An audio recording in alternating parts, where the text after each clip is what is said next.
Boa noite.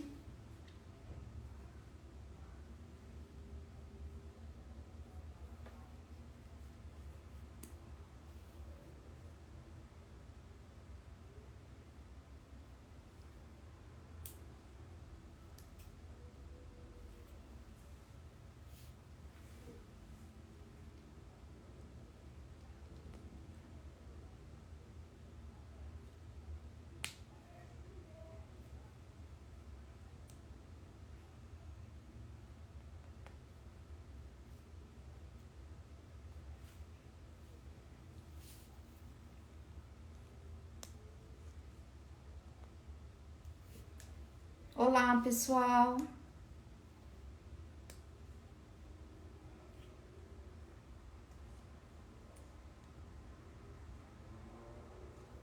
Boa noite.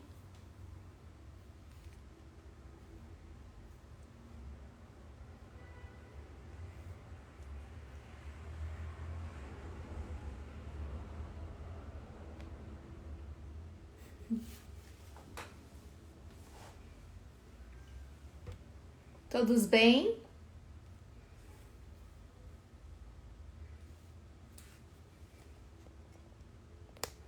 Chegamos ao nosso último dia de lives.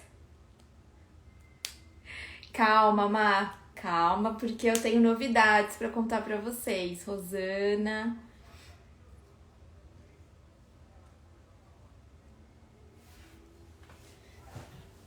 Eu tenho algumas novidades para contar para vocês. Cíntia, tudo bem?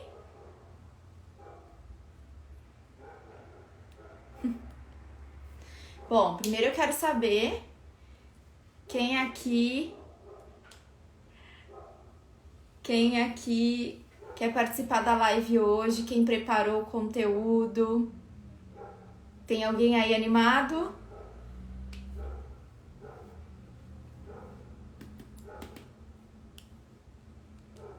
Ó, tô com a minha caneta aqui na mão já, pronta para escrever as informações aí do estudo de caso. Oi! Alguém se anima?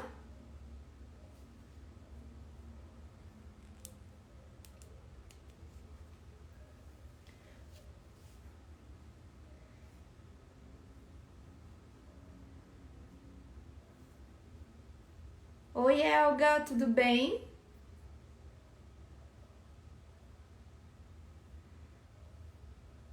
Alguém aqui na sala quer participar? Tem exame genético? Quer discutir? Oi, Márcia, Glória.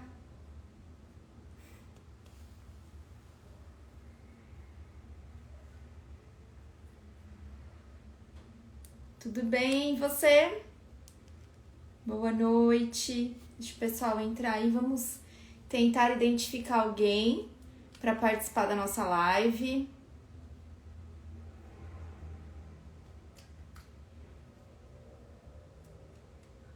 Glória se preparou para a live?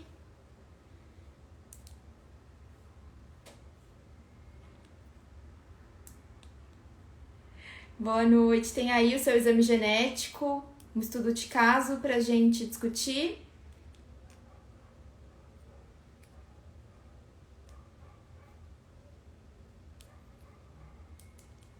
E aí, pessoal?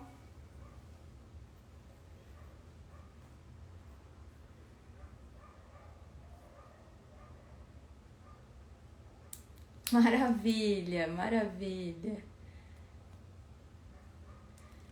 Bom, vamos esperar só mais um pouquinho, senão eu preparei aqui um estudo de caso também. Mas eu queria muito conversar com alguém. Rosana? Se anima, Rosana?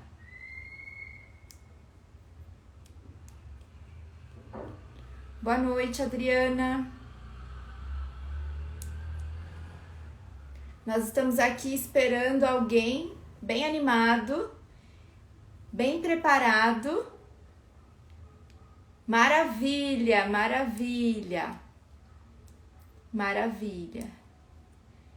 Boa noite. Messia, eu acho que é.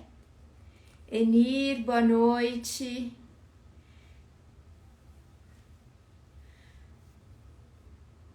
Olá. Preparada, Enir? Posso te chamar?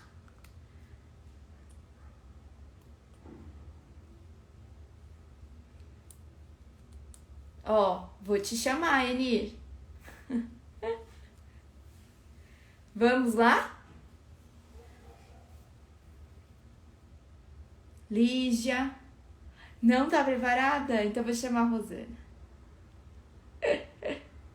Não tem problema. Ué.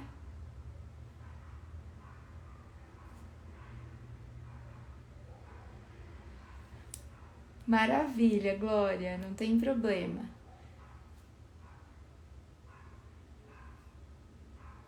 Bom, a pessoa que eu ia chamar não pode participar, não tem problema.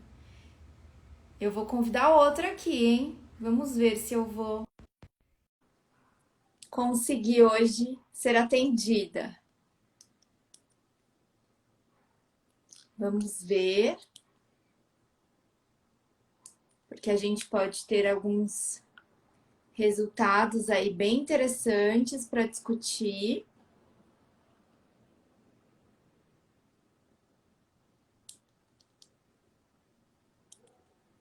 Estou esperando a resposta dela. Se não puder, não tem problema. O intuito aqui é aprender e compartilhar. Já vou até abrir aqui minha pastinha.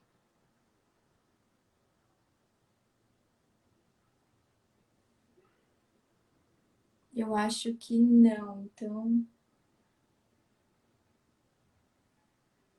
não tem problema.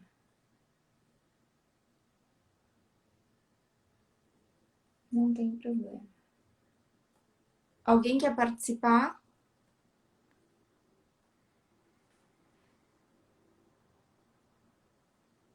Vamos lá, então, não tem problema.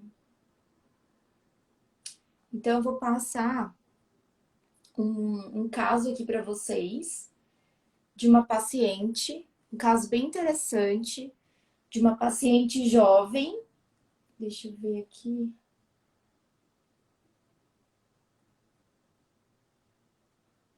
De 27 anos, uma mulher de 27 anos,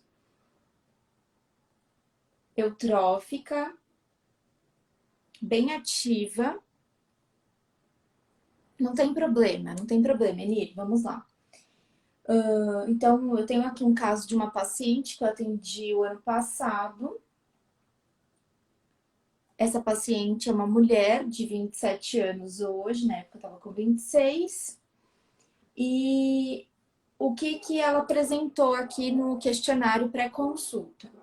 Então, ela faz muita atividade física, ela faz treinos 2 vezes no dia, ela faz treinos às 6 horas da manhã e às 18 horas, um treino funcional, ou uma bike ou uma corrida.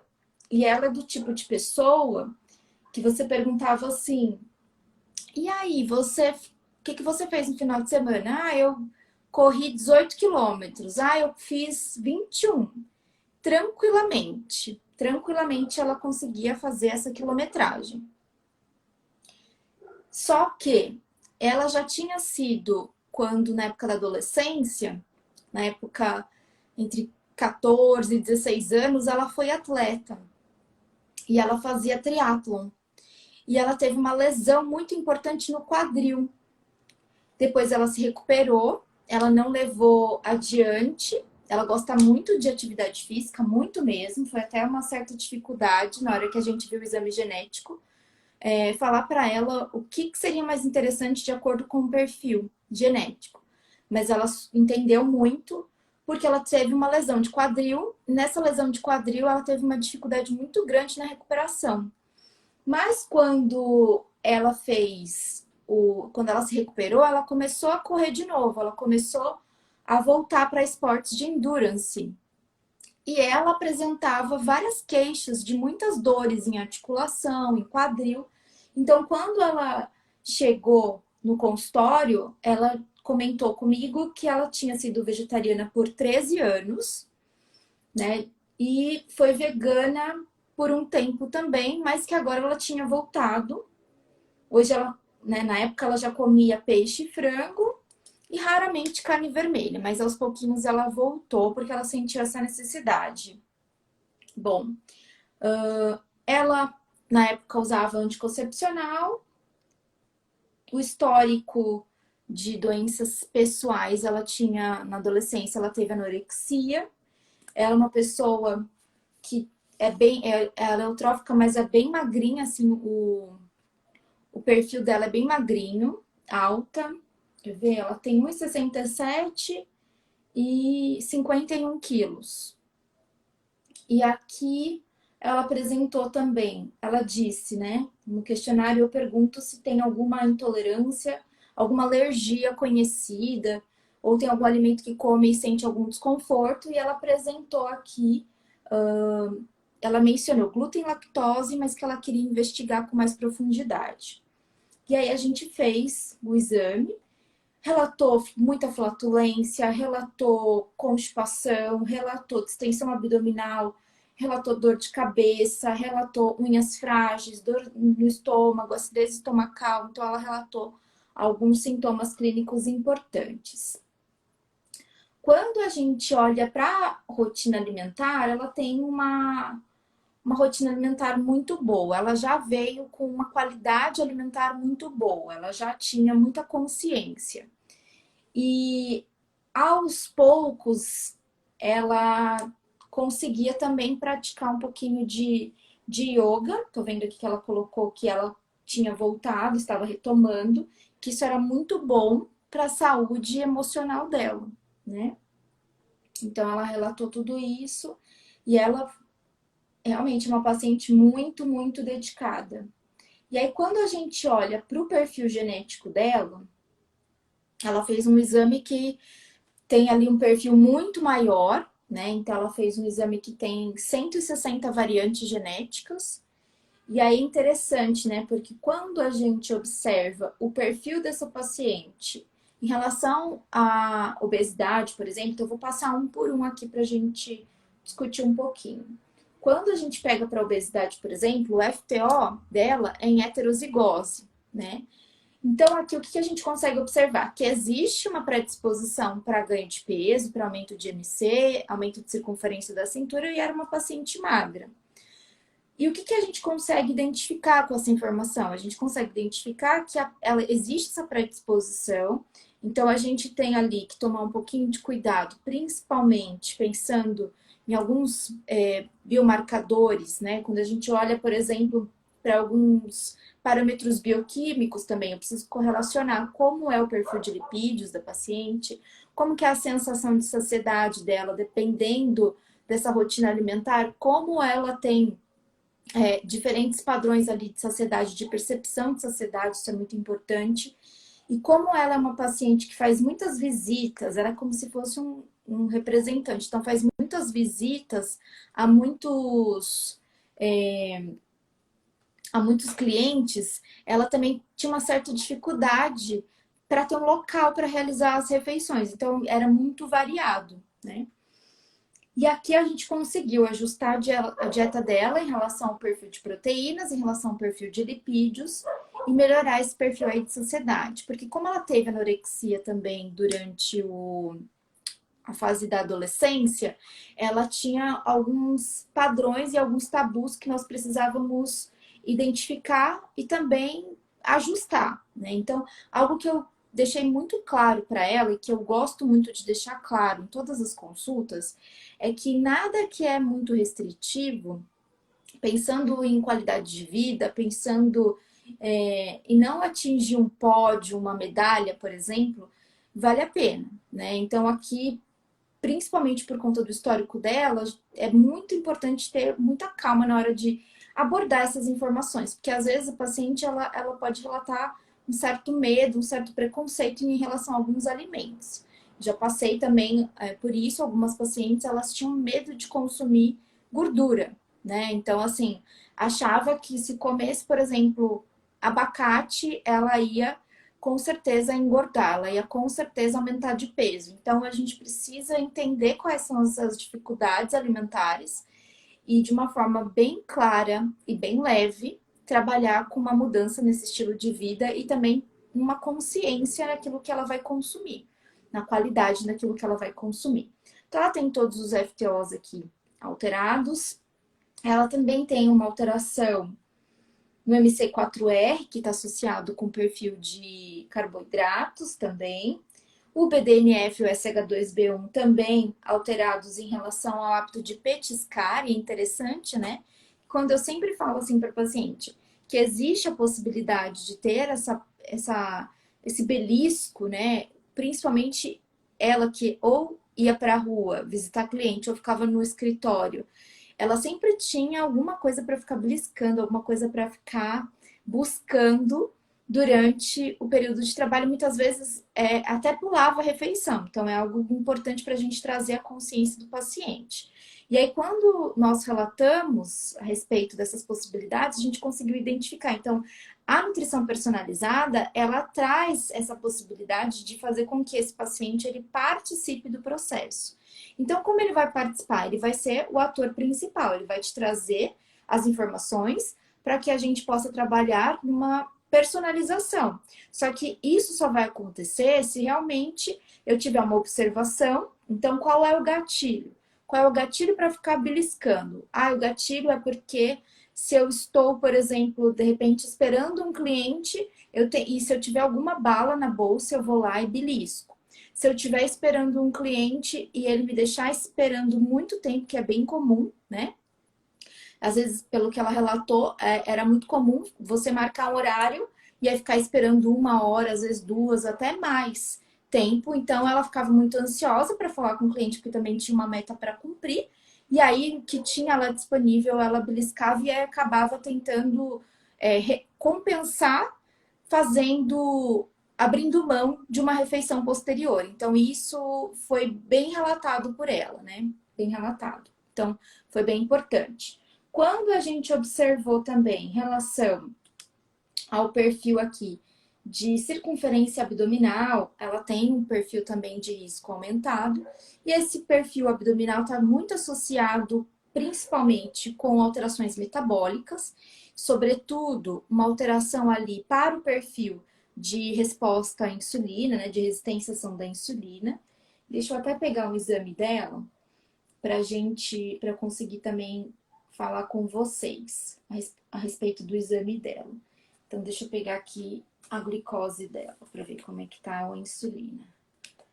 Bom, insulina de 4, glicose de 93, né? Então, insulina de 4, glicose de 93. Então, tá tudo bem aqui. Deixa eu ver o índice Roma.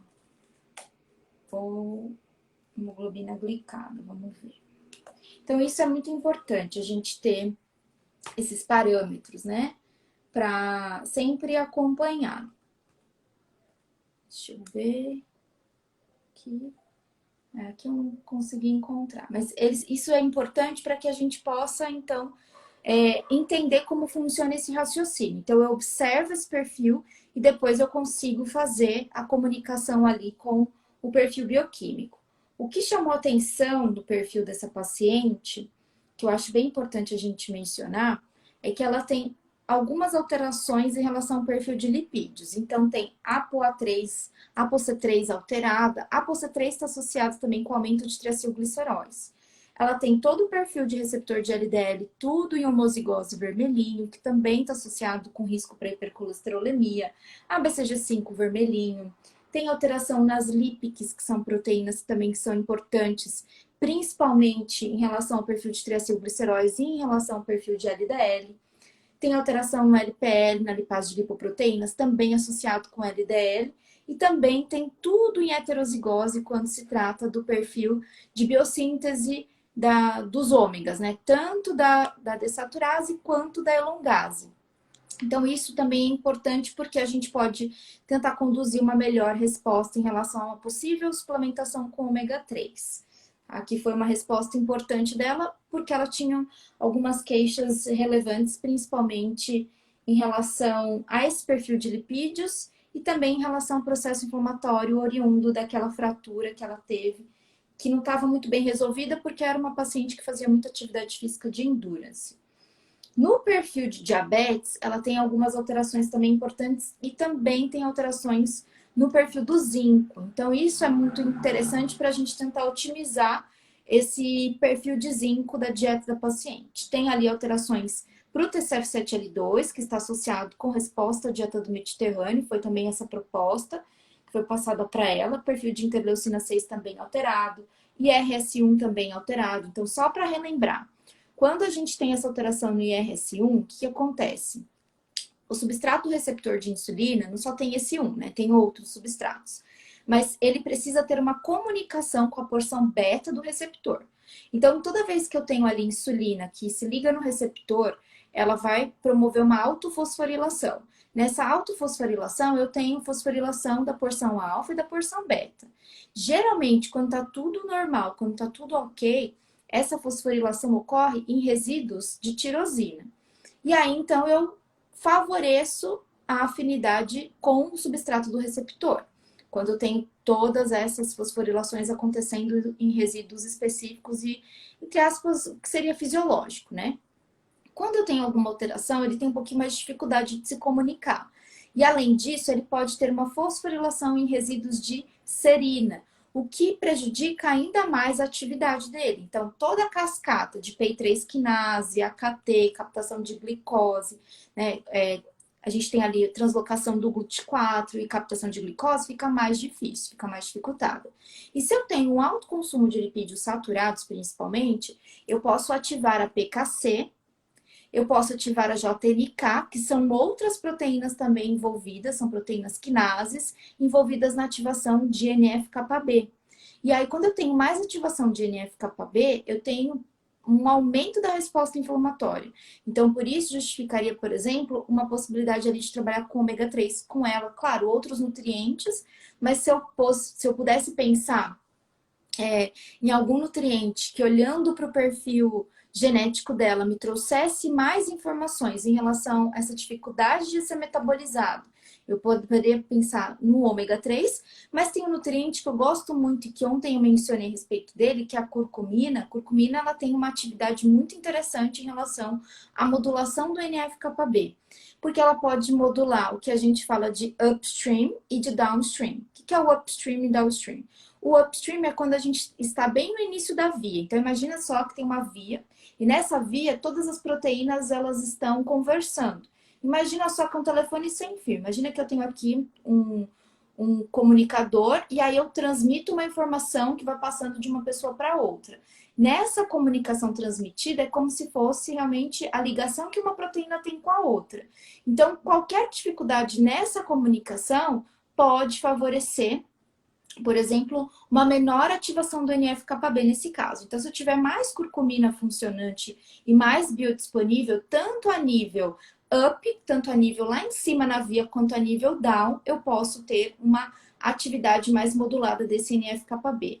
E é interessante a gente pensar que o NF-κB, ele está muito associado com a ativação de vários genes pró-inflamatórios. Então, ele ativa mais de 200 vias pró-inflamatórias. Então, quando eu tenho o NF-κB mais ativado, eu também favoreço muito mais o processo inflamatório e, consequentemente, eu preciso de um arsenal anti-inflamatório um pouquinho maior, para que, então, eu possa pensar como fazer essa modulação. Então, tentar modular de todos os lados. E é claro que não é de uma forma tão simples. Então, por exemplo, a gente pode até explicar esse raciocínio, o que acontece com esse raciocínio até durante a consulta, mas também explicar para o paciente que o NF-κB, por exemplo, ele vai estar mais ativado se eu tiver um sobrepeso, se eu tiver uma insulinemia alterada, se eu tiver uma glicemia alterada, mas também se eu tiver um corte, se de repente eu me machucar, se eu tiver uma lesão que não foi cicatrizada. Então, tudo isso pode favorecer uma resposta pró-inflamatória. Ele é um fator de transcrição. Ele está associado com uma resposta fisiológica. O problema é quando ele é ativado em excesso numa resposta patológica. Então, esse é o grande problema, né? Porque quando a gente pensa em inflamação, a gente tem que lembrar que existe a inflamação fisiológica e a inflamação patológica. A inflamação fisiológica, ela também tem ali a presença de várias proteínas quinases e também do NF-κB. E a inflamação patológica também. Só que a grande diferença é que como a primeira, que é a fisiológica, ela é aguda, geralmente ela está associada com dor, geralmente ela está associada com rubor, geralmente ela está associada com os 5 sinais clínicos e que são os sinais mais importantes que caracterizam um processo inflamatório fisiológico. Quando a gente pensa no processo inflamatório patológico, então a pessoa que ganha peso, por exemplo, ela não sente, ai, nossa, eu aumentei, eu fiz hipertrofia do meu adipócito nesse momento, nesse instante, ou nessa semana. Ela não consegue observar porque isso não dói. Quando ela aumenta a glicemia, não dói, ela não sente, olha, agora minha glicemia está aumentando porque eu estou sentindo dor. Ela não consegue observar. Então, por isso que nós chamamos também de doenças silenciosas, porque a gente não tem nenhum start, a gente não tem nenhuma ativação que sinalize uma certa percepção, né, pra gente, mas internamente muitas coisas estão acontecendo, então isso também é bem relevante. E aí é importante a gente pensar, né, porque se você pudesse modular esse NF, seria maravilhoso. Só que se a gente também fizer muita modulação de NF-κB, se a gente fizer muita modulação de resposta inflamatória, o que acontece? Vocês têm um equilíbrio. Eu posso prejudicar, inclusive, a minha resposta fisiológica. Então, vamos supor, Tati, mas se tivesse algum medicamento para modular o NF-κB, então ele vai lá e bloqueia a ação do NF-κB, não seria interessante? Seria interessante por um lado, mas por outro seria prejudicial. Porque, por exemplo, se eu tiver um medicamento que vai modular, que vai inibir a atividade desse NF-κB, por exemplo, ele vai também deixar de responder fisiologicamente. Então, toda vez que eu tiver um corte, toda vez que eu tiver uma exposição a uma bactéria ou a um vírus, a minha resposta ela é muito mais demorada. Então, isso também é relevante quando a gente pensa nesse processo inflamatório, porque às vezes o paciente ele tem tanta vontade de diminuir aquela dor, aquela lesão, aquele esforço que ele tem ali, né? Para tentar evoluir num treino, para tentar evoluir, às vezes, numa atividade de rotina. E aí a ideia é tão pensando em algo anti-inflamatório que a gente se esquece que a nossa imunidade inata precisa dessa resposta inflamatória acontecendo de uma forma fisiológica, de uma forma natural, de uma forma controlada, né? Então isso é muito importante. E mesmo que a gente não tenha a percepção de que essa modulação aconteça, todos os dias acontece um pouquinho de modulação. Em todas as refeições a gente pode ter a possibilidade de modular essa resposta. Por exemplo, tem alguns estudos que já foram feitos, inclusive com a população aqui de São Paulo, que é um estudo agudo de intervenção. Então, o que os pesquisadores eles fazem? Eles convidam os participantes, então eles pegam um grupo parecido, né? Então, todo mundo acima do peso, todo mundo eutrófico, e aí eles começam a observar, por exemplo, como que é a resposta desse indivíduo após uma refeição padrão. Então, esses indivíduos que são convidados, eles recebem como se fosse um jantar padrão, e aí eles têm essa alimentação, e no outro dia eles chegam no laboratório, em jejum, coletam sangue, e aí eles são apresentados a uma refeição padrão de novo. E essa refeição padrão é como se fosse um café da manhã. E nesse café da manhã, eles têm lá a distribuição de macronutrientes, mas pro grupo A só é colocado um café da manhã com um percentual maior, por exemplo, de gordura e de açúcar. Pro grupo B, além desse café da manhã, é colocado também algum composto bioativo, algum nutriente específico, anti-inflamatório, antioxidante, que pode ser um suco, que pode ser uma fruta. Então, são vários experimentos nesse sentido. E o que eles conseguiram observar? Tem até alguns estudos que mostram exatamente isso. Quando você tem alguma alteração metabólica, a sua resposta é muito mais exacerbada.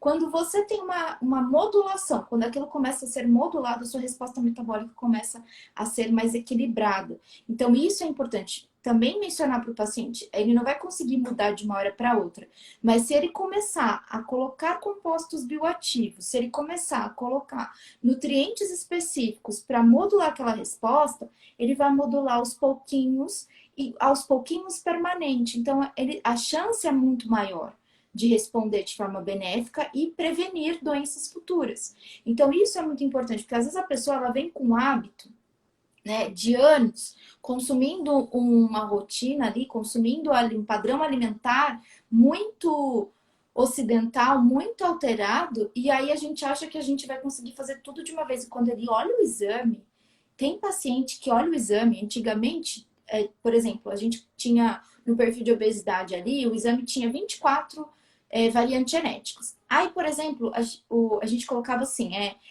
das 24 variantes, o paciente apresenta 12 alterados. A paciente já chegava assim, gente, 50%? Só que é importante a gente lembrar que não existem só essas 24. Que quando a gente pensa principalmente em genética, nós estamos falando, e dessas alterações multifatoriais, de algo poligênico. Então, eu até comentei com vocês essa semana a respeito do FTO e do efeito pleiotrópico. Então, eu não consigo responder somente para essas informações. Eu preciso tentar colocar, claro, essas informações é aquilo que a literatura traz hoje, é aquilo que a gente tem poder de intervenção. Mas é importante colocar para o paciente que existem outros fatores, incluindo outros genes que também podem influenciar, mas também que a gente pode modular aos poucos. Porque isso dá uma sensação de que ele vai conseguir atingir aquela meta, de que ele vai conseguir atingir aquele objetivo. E aí fica muito mais fácil, fica muito mais motivacional, inclusive, tentar fazer uma abordagem nesse sentido, né? E aí o que acontece? Falando aqui dessa paciente que ela falou também que tinha alteração para o glúten, né? Deixa eu só olhar aqui o perfil do folato dela. O perfil do folato dela, ela tem MTHFR em heterozigose, as duas. Deixa eu pegar aqui a homocisteína para falar para vocês. A homocisteína dela... Opa, por que não quer? Deixa eu pegar aqui, porque é também importante a gente entender como funciona esse perfil. Ó, eu tô vendo o laudo evolutivo, que é muito mais interessante. Então, aqui, em 2018, em abril de 2018, ela tava com 12. Depois ela foi para 8,3 em julho de 2018. E depois ela foi para 7,3, chegou na consulta com 12,7, né? E a gente sabe que é interessante manter, claro que o laboratório ele vai dar ali um perfil de 5 até 14, no caso desse laboratório, mas vejam que tem muita oscilação. E agora é o período em que ela estava com maior oscilação, porque ela foi de 7 para 12.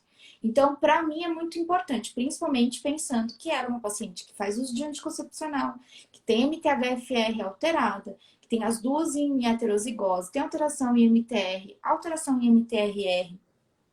Todo o perfil de vitamina do complexo B, né, B6, B12, B9, estavam ok no perfil bioquímico, mas essa homocisteína em progressão chama atenção. Então, foi o momento também de conversar, de propor, né? Claro que eu não vou modificar nenhum método contraceptivo, mas eu vou propor alguma estratégia do ponto de vista nutricional e do ponto de vista de longevidade, de qualidade de vida, enfim. Seria importante tentar conversar com a ginecologista para argumentar em relação a essas informações.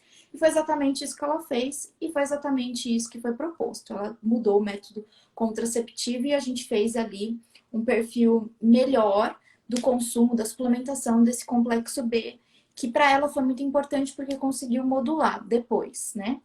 Então, veja que muitas vezes esse processo inflamatório que também ela relatava ela tinha algumas dores nas pernas, ela tinha um cansaço um pouquinho mais aflorado, então tudo isso pode ser observado quando a gente olha esse risco aqui.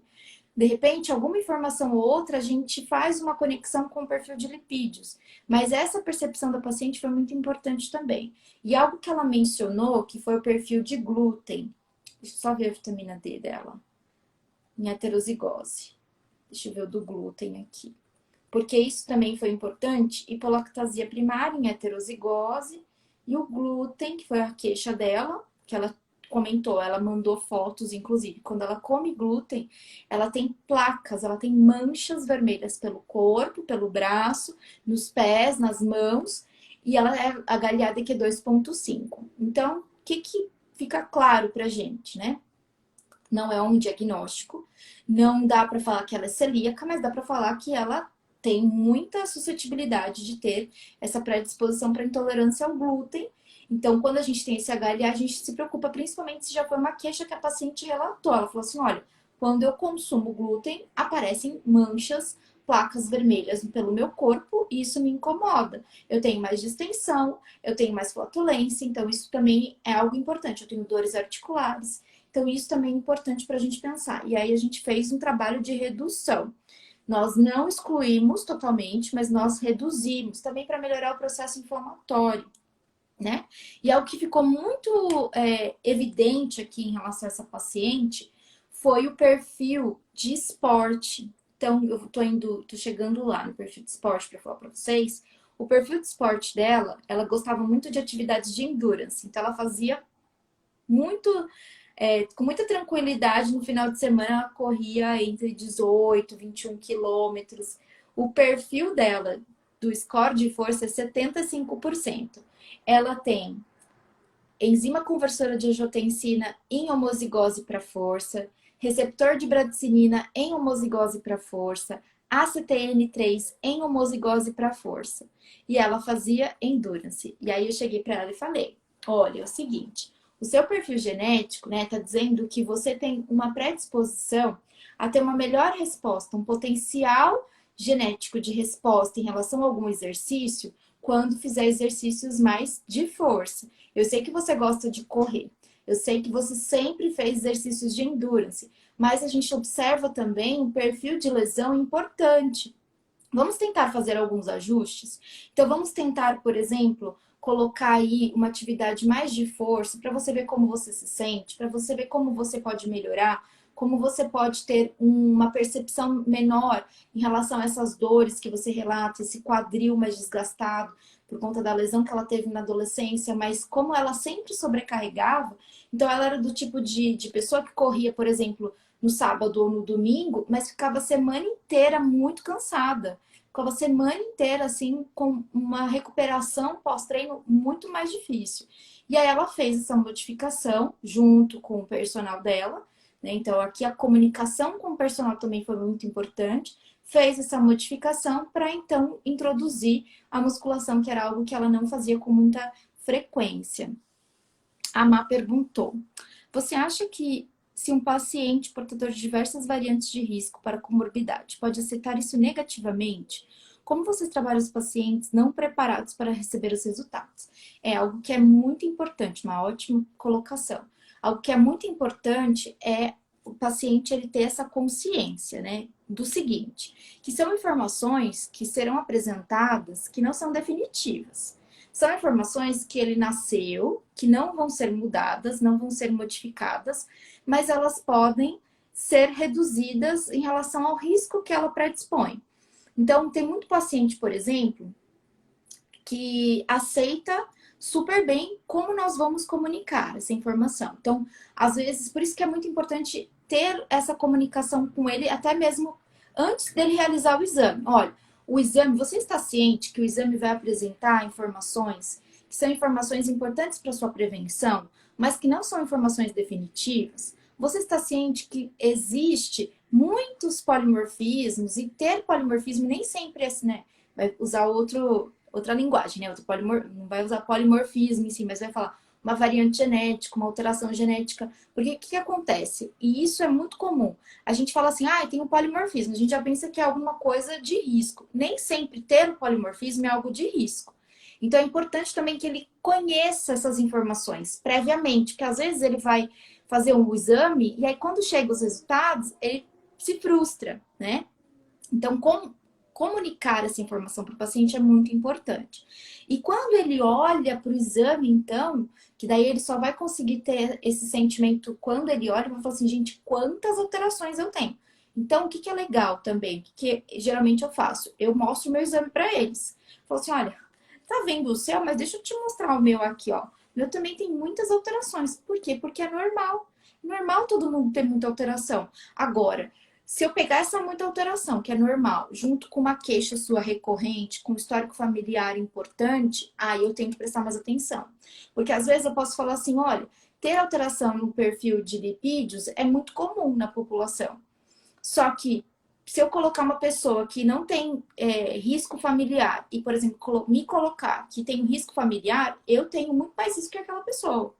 Por quê? Porque isso também vai depender do background genético familiar, desse histórico familiar, e também vai depender de como essa pessoa tem disposição, aquilo que ela tem de mais ou menos disposição. Então, são informações relevantes para a gente colocar dentro de um combo e passar para esse paciente. Mas acho que a maneira como nós comunicamos já ajuda bastante. E utilizar as redes sociais para comunicar também, para de repente esse seu questionamento virar até um post, virar até um videozinho curto para falar para esse paciente, para saber, para mostrar para ele o que ele pode esperar com o exame genético, o que ele pode esperar dessa ferramenta. Porque às vezes tem pacientes que vão fazer exame genético, gente, achando que vai encontrar o alimento ou o alimento certo que vai consumir. Não é essa a proposta do exame. O exame tem outra proposta. Então, essas informações, elas precisam ser muito bem claras para o paciente. Agora, como comunicar, por exemplo, um resultado indesejável? Porque, por exemplo, uma coisa eu falo assim para ele, olha, você tem uma alteração no perfil de lipídios, no perfil de obesidade, que é super comum na população. Mas nós vamos trabalhar dentro daquilo que você consegue fazer de atividade física, consegue melhorar na alimentação aos pouquinhos, e nós vamos tentar ali otimizar e melhorar essas principais queixas. E aos poucos nós vamos trabalhando todo o laudo.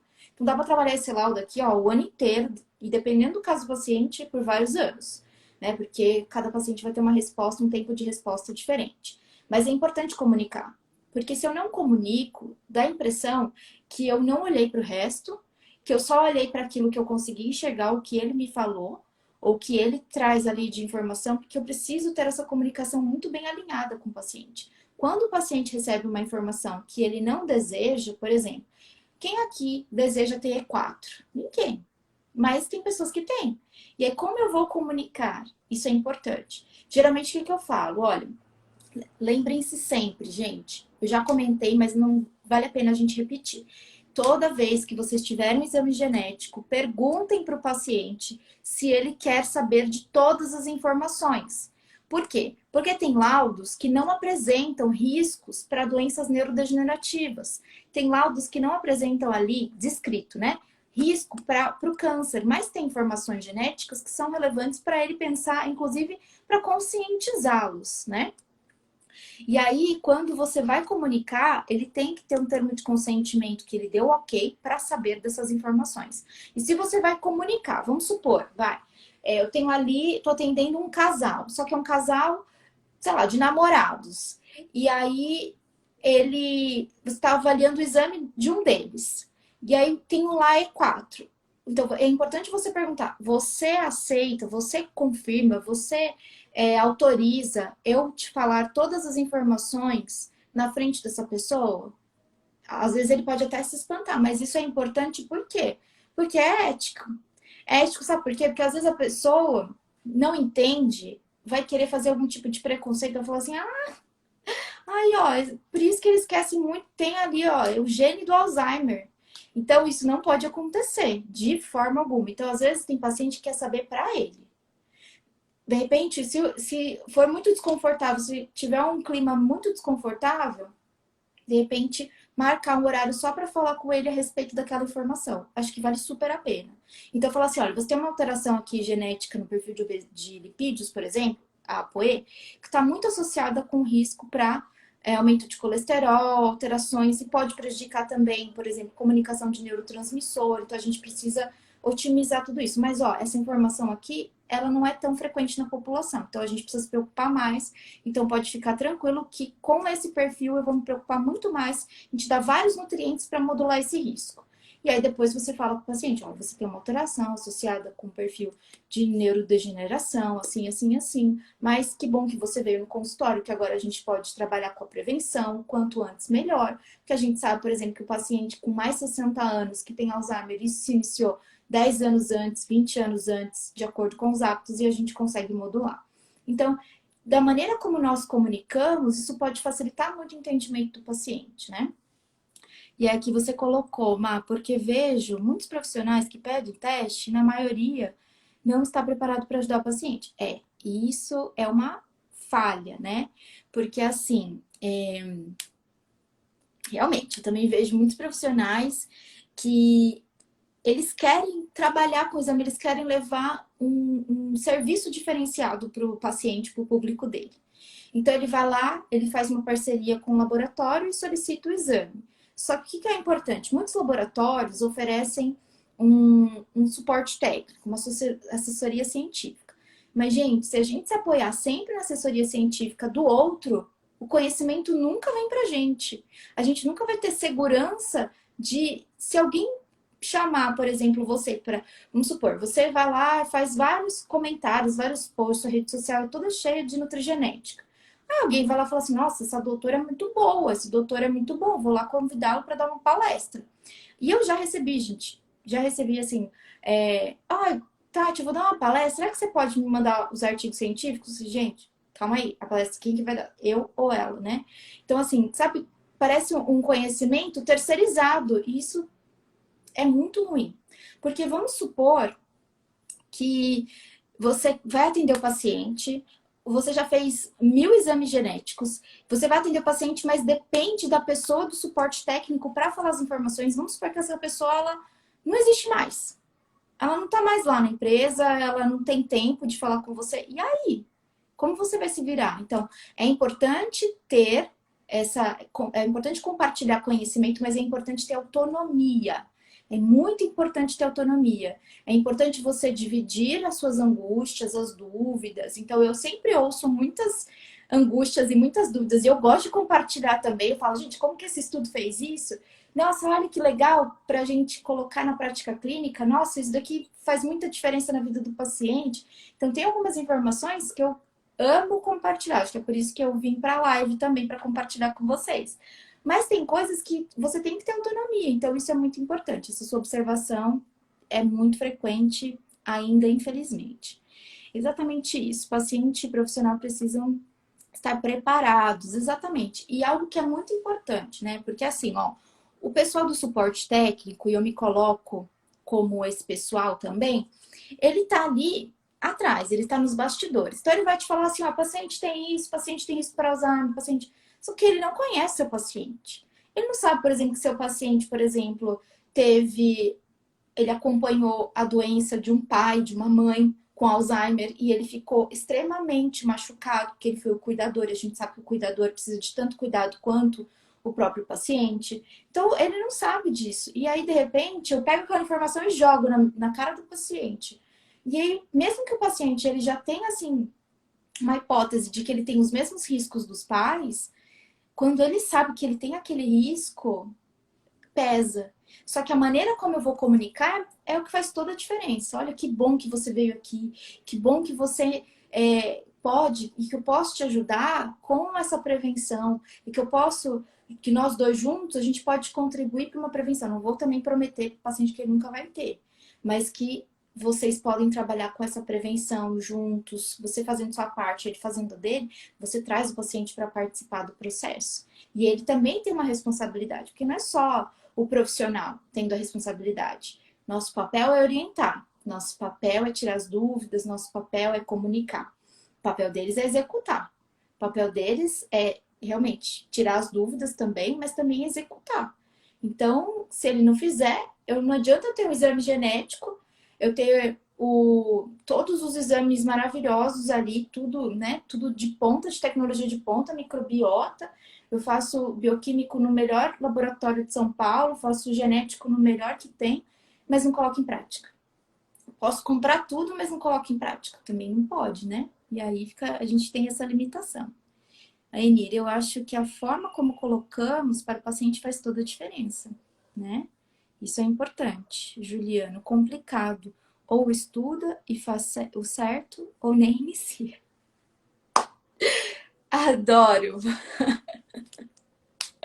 Olha, eu compartilho dessa opinião também, Juliana. Por quê? Existem muitas pessoas que têm muita dificuldade para iniciar, né? E tem muita gente que eu conheço também e que faz o exame nela mesma para depois se replicar para os pacientes.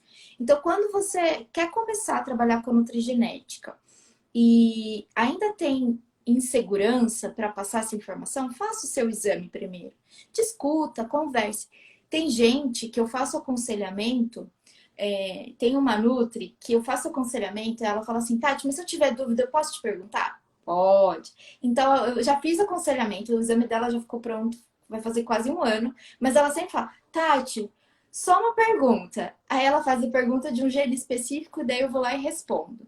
Então eu vejo que ela estuda, eu vejo que ela vai atrás, eu vejo que ela está sempre correndo atrás de conhecimento, de informação, trocando artigo, trocando experiência, sabe? Então isso é muito legal. Ela está se preparando para o paciente. Então é uma responsabilidade, exatamente aquilo que a Rosana comentou. É muito sério, precisa ter muita responsabilidade. Por quê? A maneira como nós vamos mostrar para o paciente essas informações vai ser a maneira como ele também vai valorizar essa informação e vai passar para outras pessoas. Então, se nós somos um grupo interessados em nutrigenética e a gente tem ali em mãos uma ferramenta que pode mudar a vida do paciente, que pode ser um divisor de águas na vida do paciente, se eu comunico de uma forma mais ou menos, eu banalizo. Por isso que eu tenho muito pé atrás com exames vendidos direto para o consumidor. Porque, gente, cá entre nós, quando a gente tem conhecimento, a gente tem possibilidade de ir atrás, a gente pode discutir. Vocês têm vários outros profissionais também que podem dar uma assessoria, que podem auxiliar em relação a tirar dúvidas de nutrigenética. Se isso a gente já tem, já é difícil, né? Não é impossível, óbvio, mas é difícil. Imagina uma pessoa que compra o exame.